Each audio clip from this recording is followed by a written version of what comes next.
kaya lang nila gusto ma-impeach si VP Sara dahil natatakot sila sa posibilidad na maging presidente siya, at kung maging presidente siya, kung sa ngayon nakakalusot sila at hindi pa sila napapanagot doon sa kanilang mga kasalanan, sa tingin nila hindi sila makakalusot kay VP Sara. So we have to make sure of that, no? Kasi ngayon wala pa silang napapanagot. So mayong buntag kanatong tanan ug welcome back sa atong channel. Ug daghan kayong salamat mga par sa inyong pagsuporta ug sa kuang mga viewers, sa kuang mga subscribers. Ug ilabi na gyud sa kuang mga bashers, mayong buntag kaninyong tanan. So mga par, sa dili pa ta magpadayon sa tuang video reaction, palihog ko og subscribe mga par kay para ma-update mo sa atong mga upload nga mga video reaction. Sa tuang profile mga par, natay subscribe button diha. I-click lang na ninyo mga par para ma-update mo sa atong mga upload nga mga video.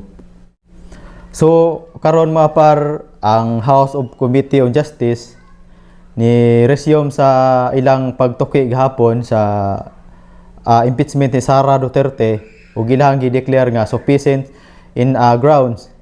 Ilag yung ipadayon ang impeachment ni Sara mga par, unya atong atngan nga to sa plenary kung makakuha ba sila og boto sa mga congressman. Pareha sa una, kay sa una nakakuha sila 200 kapin kasign sa mga congressman para ma-impeach si Sara. Kay tungod sa giingon nga kung dili sila mubutar, wala sila budget. So karon atong paminawon kung makakuha ba gyapon sila, pero ang requirements mga par, dapat makakuha sila og 1/3 nga sign sa mga congressman para mapa-impeach si Sara sa lower house. Unya matransmit nga to sa Senado. Unya ang Senado nay magsilbing court, sila nay magsilbing nga judge kung ipadayon ba ang impeachment ni Sara, kung patyon ba.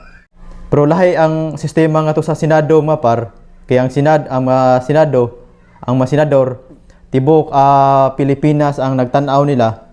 Dapat careful gyud ang mga senadora ni nga mubotar sa impeachment ni Sara, kay kibaw sila nga si Sara Duterte mao'y pinakataas og ratings karon.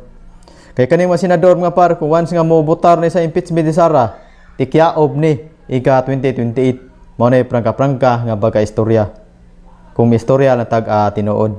Kay matod ni congressman na botas representative si Toby Tiangco. Si Tiangco mga par, siya ni ang campaign manager sa una sa alyansa. Siya mismo ang nag-ingon mga par nga dili nila maariglo si Sara. Nahadlok sila nga si Sara makadaog pagka-presidente kay sila maprisong tanan. Katong mga congressman nga naisa, katong mga congressman nga nakadawat og kickbacks gikan sa flood control. Kay bawo gina mismo si Tiangco mga par nga sa niaging eleksyon sa administrasyon nga puros natikangkang og pila lang kabuk ang nakabalik.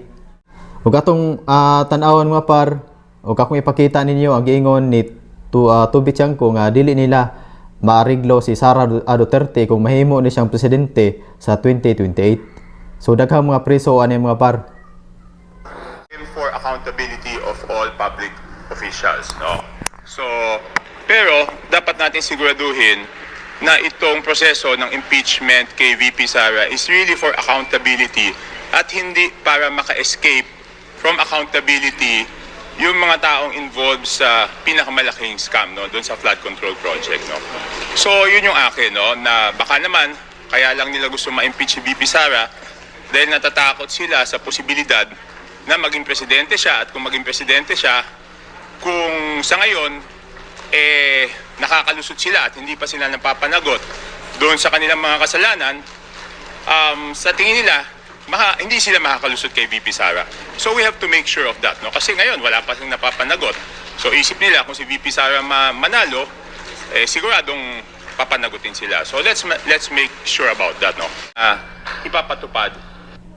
So yun mga par, si Congressman na botas Representative Toby Tiangco na ang nagsabi nga ang nag-ingon nga adili nila maariglo si Sara Duterte sa 2028 kung mahimo ning presidente. Ato ni Tiangco mga par nga daghan ang mapriso mo nang Manikamot mayo ang mga congressman nga ilag yung mapaimpit si Sara.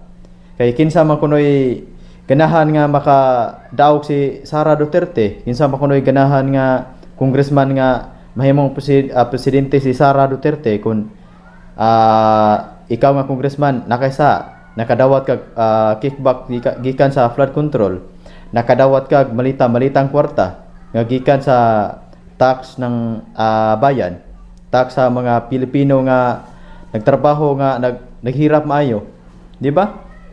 So daghan kayong salamat mga par ug mayong buntag kanatong tanan.